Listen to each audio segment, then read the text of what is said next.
Hello दोस्तों, आज हम पढ़ेंगे climate smart farming in India. India is an agriculture dependent economy. हमारी इकोनॉमी किसके ऊपर डिपेंडेंट है? एग्रीकल्चर पर। चाहे मॉनेटरी वैल्यू डायरेक्टली एग्रीकल्चर से उतनी नहीं है, पर फिर भी अगर हम इकोनॉमी को देखें तो हमारी जो मैन्युफैक्चरिंग इंडस्ट्री है, ये सब क्या है? अल्टीमेटली हमारी इकोनॉमी एग्रीकल्चर के ऊपर ही है। जहां पर क्या करना है, आपने एग्रीकल्चर के बारे में थोड़ी सी इंपॉर्टेंस दे देनी है इंट्रोडक्शन में। भी इंडिया में क्या है एग्रीकल्चर की इंपॉर्टेंस, क्या क्या ये फूड वगैरह प्रोवाइड करती है, दूसरे सेक्टर के लिए क्यों इंपॉर्टेंट है, ये सब चीजें एक दो लाइन में आपने इंपॉर्टेंस बताते हुए दे देनी है इंट्रोडक्शन में। Agriculture provides food, livelihood and contributes to poverty reduction significantly. खाना देती है, ठीक, रोजगार का साधन है और गरीबी हटाने में भी इसका अपना योगदान है। गरीबी क्यों? क्योंकि एग्रीकल्चर में लोकल रोजगार मिल जाता है, खाने को अनाज मिलता है, ठीक, ये बातें हैं। Climate change can disturb the agriculture system of India. अब थोड़ा रिलेट करो भी क्लाइमेट चेंज का क्या पंगा है, उसका इफेक्ट हो रहा है, ठीक, ऐसा कुछ लिख दो। तो इसलिए climate smart farming is needed. थोड़ा इंट्रोडक्शन दे दी।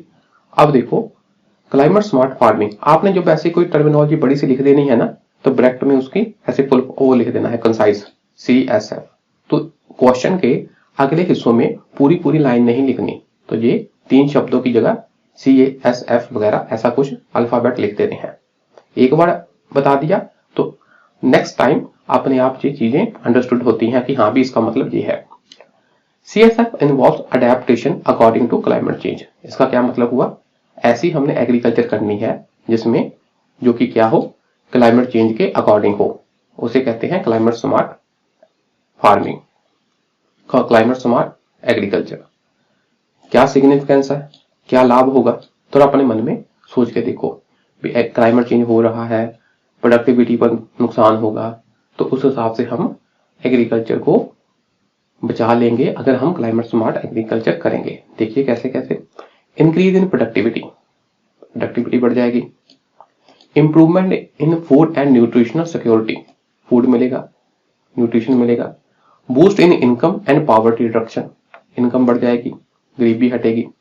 ये चीजें ना आपने रट्टे लगानी है। होगा क्या कि एग्जाम में आपको पॉइंट नहीं आएंगे याद, इसलिए थोड़ा थोड़ा इसको बार बार पढ़ के क्रैम करने की कोशिश करना है। एनहांस्ड रिजिलियंस अडेप्टेशन हो जाएगा भी। अगर विपरीत परिस्थितियां आ भी गई, क्लाइमेट चेंज के कारण एग्रीकल्चर को नुकसान भी हो रहा होगा, पर स्मार्ट एग्रीकल्चर के कारण हम रिजिलियंस कर लेंगे, ऐसी समस्याओं से हम उबर जाएंगे। रिड्यूस्ड एमिशन, ठीक है ना, जो CO2 वगैरह या मीथेन वगैरह या और ग्रीन हाउस गैसेस एमिट हो रही हैं एग्रीकल्चर से, उसको भी हम घटाएंगे, ठीक है जी। पर चैलेंजेस क्या है, हमारे सामने समस्या क्या है? Proper understanding of the climate change and its impact needed.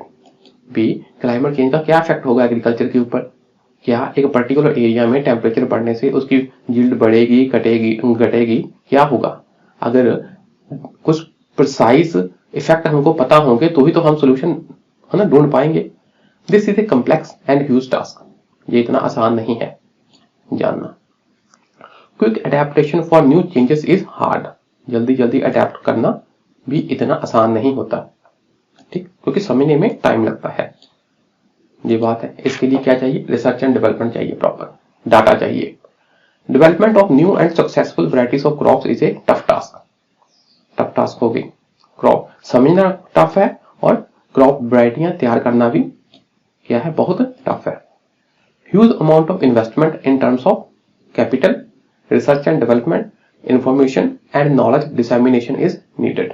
पैसा चाहिए भाई, इन्वेस्टमेंट चाहिए, ठीक, रिसर्च एंड डेवलपमेंट के लिए और जनता तक जानकारी पहुंचाने के लिए, है ना, नॉलेज पहुंचाने के लिए, सूचना पहुंचाने के लिए, सबके लिए प्रॉपर इन्वेस्टमेंट चाहिए। बिना पैसे की बात नहीं बनेगी। ये क्या है, समस्याएं, चैलेंजेस, बस मेजर्स नीडेड, ऐसे आपने हेडिंग जरूर लिखने हैं मेंस में। क्या हमको चाहिए, कौन कौन से उपराले, कौन कौन से कोशिशें करनी चाहिए, बस जो जो हमारी समस्याएं हैं उसके हल लिख देने हैं। Proper and efficient early warning system लेकर आओ। अगर हम कम से कम ये नहीं कर सकते, वैरायटियां डेवलप नहीं कर सकते, कम से कम जनता को आगाह तो कर दो भाई साहब, जे जो है मौसम में तब्दीली हो रही है, या चक्रवात आ रहा है, या हीट वेव्स आ रही हैं, है ना, कारण क्लाइमेट चेंज हो सकता है, कोई कारण हो सकता है, तो आप जब जनता को पता होगा तो उस हिसाब से वो प्रिकॉशंस ले लेंगे।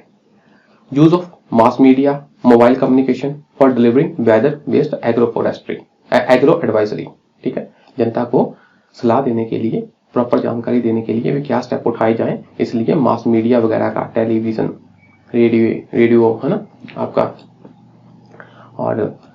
और मोबाइल कम्युनिकेशन या सोशल मीडिया, इन सब का क्या है यूज करके जनता तक सूचना पहुंचानी है। ये कुछ जो पॉइंट है ना हमारे, ये कॉमन से पॉइंट है, और भी क्वेश्चनों में काम आएंगे।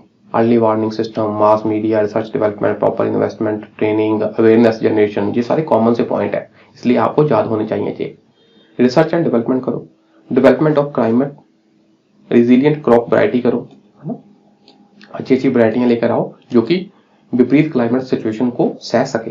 रिसर्च एंड डेवलपमेंट के ऊपर फोकस करो, ये सब बातें। ऑन साइट ट्रेनिंग मतलब ऐसे ही प्रयोगशालाओं में, जहां बड़ी बड़ी यूनिवर्सिटियों में बातें करके बात नहीं बनेगी, ऑन साइट जहां पर फसल पैदा की जा रही है, खेत में जाकर, वहां पर जाकर ट्रेनिंग दो, प्रैक्टिकल ट्रेनिंग दो, जनता में अवेयरनेस फैलाओ, ठीक है। वहीं पर टेक्नोलॉजी की डेमोन्स्ट्रेशन करो, ठीक है, और फार्मर और स्पेशलिस्ट की आपस में इंटरेक्शन करो, ताकि फार्मर्स अपने क्वेश्चन पूछ पाए और स्पेशलिस्ट उनके ढंग से आंसर दे पाए, ठीक है जी। Better collaboration between civil societies, public and private है ना, प्राइवेट इंस्टीट्यूशंस, ठीक, एंड फाइनेंशियल सर्विस प्रोवाइडर्स, ठीक है ना, इन सब में क्या है आपस में प्रॉपर कोलैबोरेशन। ऐसे पॉइंट आपने लिखने हैं बाकी क्वेश्चनों में भी, कि चाहे सरकारें हो, चाहे सिविल सोसाइटी हो, चाहे प्राइवेट इंस्टीट्यूशंस हो, चाहे एनजीओ नॉन गवर्नमेंट ऑर्गेनाइजेशंस हो, सिविल सोसाइटी हो, इन सब में आपस में क्या होना चाहिए, कोलैबोरेशन। तो ये क्या है सोल्यूशन में, ऐसे ही पॉइंट मेजर आपको याद होने चाहिए। फिर बाद में लिख दो लाइन एक आध कंक्लूड करते हुए, climate smart agriculture simply CSA can make the agriculture more productive and sustainable. इसका ह्यूज पोटेंशियल है, हमारी प्रोडक्टिविटी भी बढ़ाएगा, सस्टेनेबिलिटी एग्रीकल्चर की भी बढ़ाएगा, and can contribute to climate adaptation and mitigation, ठीक है ना। इसका सिग्निफिकेंस बताते हुए इसकी हमको बहुत जरूरत है, सरकार को इसके लिए इनिशिएटिव लेने चाहिए, जनता में अवेयरनेस होनी चाहिए, ठीक। तो ऐसा कुछ सोल्यूशन देते हुए आखिरी लाइन लिख देनी है। आपका क्वेश्चन हो गया कंक्लूड। आगे है जी जीरो बजट नेचुरल फार्मिंग, थोड़ा हमने पढ़ा था, ठीक, पहले पढ़ा है, थोड़ा रिवाइज कर लें। इसमें क्या है, हमने अपने से इनपुट नहीं दी खेती में, पैसे की या और केमिकल की इनपुट नहीं दी, आपने थोड़ा एग्रीकल्चर की, फार्मिंग की इंपॉर्टेंस बता देनी है पहले, और बता देना है कि जीरो बजट नेचुरल फार्मिंग में क्या क्या आता है, ये आपने याद रखना है। इसके क्या क्या कंपोनेंट है। जीव मित्रा, जीव मित्रा मतलब कि जो हमारा, चलो पढ़ लेते हैं। It is a fermented mixture of cow dung and urine, jaggery, pulse floor, water and soil. जीव से मिला पदार्थ कौन सा, उनका डंग, गोबर, ये हो गया, उनका यूरिन, पेशाब, वो हो गया, ठीक। जैगरी, जैगरी क्या होती है, वो गुड़ वगैरह है ना, उसका, दालों का आटा, पानी और मिट्टी, इन सब का मिक्सचर कर दो, मिक्सचर कर दिया। This mixture is a source of micro organisms, तो जब हमने इसको रख दिया ऐसे मिक्सचर को, तो वहां अपने आप सूक्ष्म जीव पैदा हो जाएंगे। तो उन सूक्ष्म जीवों का क्या कर्तव्य है, कि क्या काम करेंगे वो, that can convert all the necessary non available nutrients into available forms. ये इंपॉर्टेंट बात है। जैसे न्यूट्रिएंट्स है ना हमारे, तो ऐसा नहीं कि न्यूट्रिएंट सिस्टम में है और फसल हमारी उसको ग्रहण कर लेगी, उसको अब्सॉर्ब कर लेगी, नहीं, उनको पहले अवेलेबल फॉर्म में कन्वर्ट करना पड़ता है। और अवेलेबल फॉर्म किनके द्वारा होती है, कन्वर्ट माइक्रो ऑर्गेनिज्म के द्वारा। तो हमने क्या किया, माइक्रो ऑर्गेनिजम्स, सूक्ष्म जीव पैदा कर दिए, ठीक है जी। बीज मित्र, बीज मित्र में क्या करते हैं, seeds are treated with a seed treatment solution prior to sowing, mean बीजने से पहले जो बीज है हमारा उसको ट्रीट करते हैं, है ना, उसके ऊपर कुछ हम सॉल्यूशन लगाते हैं ताकि कुछ बीमारी ना लगे पौधे को। The solution is a mixture of, कौन सा सोल्यूशन? देसी काऊ डंग जो हमने पहले पढ़ा वही है यहाँ भी, ठीक, गोबर, यूरिन, पानी, burn soil and lime. Lime मतलब चूना। अब बर्न सॉइल कौन सी होती है? जैसे खेतों में ना जो बाढ़ सी बनी होती है, दो खेत को डिवाइड करते हुए एक ऊंची सी मिट्टी की लाइन होती है, उसे कहते हैं बर्न। वीजुअल बर्न सॉइल चूज करो। इन सब के मिक्सचर को क्या करो, इस सब के मिक्सचर से हमारे बीज को दो ताकि उनमें से कोई भी कीटाणु वगैरह, माइक्रो ऐसे हानिकारक बीमारियों के ना कीटाणु है वो हट जाए। आगे है जी मल्चिंग। मल्चिंग करो। मल्चिंग क्या होता है? कि हमने soil is covered with a layer of dried straw और फॉलन लीव्स। तो जो हमारा भूसा होता है सूखा हुआ, जो हार्वेस्टिंग के बाद सूखा भूसा, जहाँ गिरे हुए पेड़ों के पत्ते वगैरह, सूखे पत्ते, इन सब से सॉइल को कवर कर दो। This helps in conserving soil moisture. इससे क्या होगा, जो सॉइल का मॉइस्चर है, सॉइल में जो नमी है वो वेपर बनकर ऊपर नहीं उड़ जाएगी। एंड मेंटेन टेम्परेचर, और टेम्परेचर भी मेंटेन रहता है मल्चिंग से, ठीक है जी। This allows the microorganisms to do their job better. तो जब सॉइल मॉइस्चर रहेगा, टेम्परेचर भी मेंटेन रहेगा, तो जो माइक्रो ऑर्गेनिजम्स है, सूक्ष्म जीव है, वो क्या करेंगे, अपना काम अच्छे ढंग से करेंगे। अपना काम मतलब विघटन, डिकम्पोजिशन करेंगे मैटर की, ऑर्गेनिक मैटर की, और उसमें से न्यूट्रिएंट्स को ले लेंगे। ये बात हो गई। आगे है जी वापशा। वापशा है ना, वापशा ये क्या है? Hair water air balance. Water वाप से आया है ना, वापशा। वाटर और एयर का बैलेंस मेंटेन किया जाता है। Water is provided in the drip form, है ना, बूंद बूंद करके पानी प्रोवाइड किया जाता है। So there is water conservation. बूंद बूंद प्रोवाइड करने से क्या होता है, पानी, जब हम धीरे धीरे पानी प्रोवाइड करेंगे तो आराम से पानी मिट्टी में जाएगा, धीरे धीरे धीरे पौधों की जड़ों को जाएगा और धीरे धीरे वो उसको अब्सॉर्ब करेंगे। इससे क्या होगा, हमारी वाटर की वेस्टेज नहीं होगी। जितना पौधे को पानी चाहिए उतना वो सोख लेगा। And the plant can also get the required amount of water. ये बात हमने पढ़ ली। आगे है जी यूज ऑफ स्पेशल अग्नि अस्त्र, ब्रह्मास्त्र एंड नीम अस्त्र। अस्त्र मतलब हमने कहीं पर किसी पर प्रहार करना है। ये क्या है? इट इज ए कॉन्कॉक्शन, मतलब एक मिक्सचर सा, किसका? Based on desi cow urine and dung, ठीक, देसी काउ का पेशाब और गोबर, along with pulp from leaves of neem, ठीक है ना, और नीम के पत्तों का जूस निकाल लो, ठीक है जी। White datura, papaya, guava and pomegranates. Pomegranate मतलब अनार, इन सबका मिक्सचर कर दो, ठीक, और जो लिक्विड बना उस लिक्विड की स्प्रे कर दो पौधों पर, ताकि जो हमारे पेस्ट हैं वो मर जाए, उनकी कंट्रोलिंग हो जाए, और जो बीमारी है ना, कोई बीमारी जैसे कोई किसी प्रकार की है ना बीमारी फैल रही है, उसको भी हम कंट्रोल कर लें, उसको भी काबू में कर लें, डिजीज अटैक को भी हम कंट्रोल कर लें। ये बात हुई। ये सब क्या है, हमारे कंपोनेंट है जिसके द्वारा हम zero budget based natural farming करते हैं। इससे क्या होगा, जरा सोच के देखो, इन जो हमने अभी मेथड्स पढ़े हैं, इससे क्या होगा, हमारी हेल्थ सही रहेगी, केमिकल्स हमने नहीं इनपुट किए, ठीक, न्यूट्रिएंट्स अच्छे मिलेंगे, एनवायरनमेंट के लिए भी फायदा है, पानी की बचत हुई है। ये सब पॉइंट आपने लिख देने हैं। As less water is needed so it saves groundwater. Groundwater save हो गया हमारा। And helps in aquifer recharge. तो जो पहले से पानी हमने काफी निकाल लिया था जमीन के नीचे से, वो रिचार्ज हो जाएगा। और अधिक हमको इलेक्ट्रिसिटी कंजम्पशन की जरूरत नहीं पड़ेगी। क्यों? क्योंकि अधिक पानी के लिए ट्यूबवेल चलाना पड़ेगा और ट्यूबवेल के लिए पावर चाहिए। और water pumping is also decreased, ये भी कम हो जाएगी electricity consumption. No chemicals are used so beneficial to health and environment as well. Chemical नहीं यूज किए तो हमारे शरीर के लिए, हमारे हेल्थ के लिए और एनवायरनमेंट के लिए, सबके लिए अच्छा ही है, बेनिफिशियल ही है। और ये सस्टेनेबल एग्रीकल्चर है। सस्टेनेबल एग्रीकल्चर का मतलब ऐसी एग्रीकल्चर प्रैक्टिसेस जो कि फ्यूचर आने वाली जनरेशन के लिए भी लाभदायक हो। ऐसा नहीं है कि हमने आज ही सारी मिट्टी की उपजाऊ शक्ति को यूज कर लिया, जहाँ सॉइल की हेल्थ खराब कर दी, है ना, तो ऐसा नहीं है। और सारा सिस्टम अच्छे से बना रहेगा ताकि एग्रीकल्चर लॉन्ग टर्म पर सस्टेनेबल हो। सस्टेनेबल का मतलब भी आने वाली जनरेशन भी ढंग से एग्रीकल्चर से कर सके और कुछ ना कुछ प्रोड्यूस कर सके।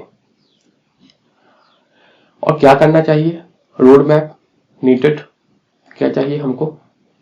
Focus should also be on rainfed areas. ये एक बात है। हो क्या रहा है ना, आज के दौर में हम ऑर्गेनिक फार्मिंग या जीरो बजट वाली फार्मिंग करते हैं, तो जो ऑलरेडी इरिगेटेड लैंड है उसी के ऊपर फोकस है। तो रेनफेड एरिया पर भी फोकस करो भाई, है ना। ज्यादातर फोकस हमारा कहाँ है? गैंगेटिक प्लेन में, जो पहले से ही उपजाऊ है। फोकस होना चाहिए इसके ऊपर भी करो, रेनफेड एरियाज के ऊपर। Farmers adopting zero based natural farming. आपने पूरा नहीं लिखना, ZBNF लिख देना है। Should be automatically come under governments crop insurance scheme. Government crop insurance scheme के अंदर ऑटोमेटिकली आ जाए। इससे क्या होगा? इससे किसानों को एक प्रकार का प्रलोभन मिलेगा, एक प्रकार का वो उनको इंड्यूसिवनेस मिलेगी। हाँ भी हमको भी ZBNF वाली फार्मिंग करनी है, तो इनको फायदा मिलेगा क्रॉप इंश्योरेंस का भी। अच्छा जी, promoting enterprises that produce inputs for ZBNF। तो जो जीरो बजट वाली फार्मिंग है उसके लिए जो जो इनपुट चाहिए, ठीक है ना, उसके लिए एंटरप्राइजेस प्रमोट करो। एंटरप्राइजेस प्रमोट करो मतलब जैसे देखो, अब आपको बीज मित्रा के लिए जो जो इनपुट चाहिए, तो आप गांव में ऐसा कुछ सिस्टम बना दो, हाँ भाई, जिसके पास या सरकार खुद से गुड़ वगैरह, दालों का आटा, ऐसा कुछ चीजें प्रोवाइड करे, है ना। प्रॉपर सिस्टम प्रोवाइड करो। Leveraging NGOs and championing farmers who are working in the field of chemical free agriculture. तो देखो जो जो कोशिशें हो रही हैं, NGO कोशिश कर रही है, या कुछ स्पेशल फार्मर्स हैं जो कि बिना केमिकल के खेती बाड़ी कर रहे हैं, एग्रीकल्चर कर रहे हैं, तो एग्रीकल्चर प्रैक्टिसेस कर रहे हैं, तो उनको आगे लाना चाहिए, उनकी हेल्प करनी चाहिए और उनके मेथड दूसरे एरिया में भी फैलाने चाहिए। Evolve curriculum in agriculture universities. जो हमारे यूनिवर्सिटी में यूनिवर्सिटियों में एग्रीकल्चर से रिलेटेड पढ़ाई होती है, तो उनके सिलेबस में भी ये वाले मेथड शामिल करो। Upskill the agriculture extension workers. जो हमारे वर्कर्स हैं, एग्रीकल्चर से संबंधित वर्कर्स हैं सरकार के, जो जनता को जागरूक करते हैं, उनको भी स्किल प्रोवाइड करो, उनको भी ये इन चीजों की नॉलेज दो, ताकि वो जनता को आगे नॉलेज दे सकें, उनकी हेल्प कर सकें इस फार्मिंग में। Leveraging community level organization groups for awareness generation. तो जनता के बीच काम करने वाले जो ग्रुप हैं उनका यूज करो ताकि अवेयरनेस, जागृति जनरेट की जा सके। Proper branding and marketing facilities, ये इंपॉर्टेंट पॉइंट है। सर्टिफिकेशन, ब्रांड करो, हाँ भी ये वाला प्रोडक्ट है केमिकल फ्री, इससे क्या होगा, वो अधिक बिकेगी। और इसके अलावा दूसरी भी मार्केटिंग फैसिलिटीज सरकार प्रोवाइड करे। Proper monitoring and study of the impact of zero budget natural farming ZBNF so as to have informed approach for scaling up this farming methods। तो जो कम एरिया पर हमने पहले रिसर्च ऐसे एक्सपेरिमेंटेशन करनी है, तो उसके जो रिजल्ट आएंगे उनको प्रॉपर ढंग से मॉनिटर करना है भी क्या ये हमारे लिए सच में फायदेमंद है, तो उसके इम्पैक्ट क्या है उसको स्टडी करना है और फिर क्या करना है, उसको बड़े स्तर पर लागू करना है। ये बात है। तो जी इन चीजों को आपने एक दो बार पढ़ लेना है जी। तो बाकी हम नेक्स्ट क्लास में करते हैं। आज के लिए इतना ही। शुक्रिया जी, नमस्कार।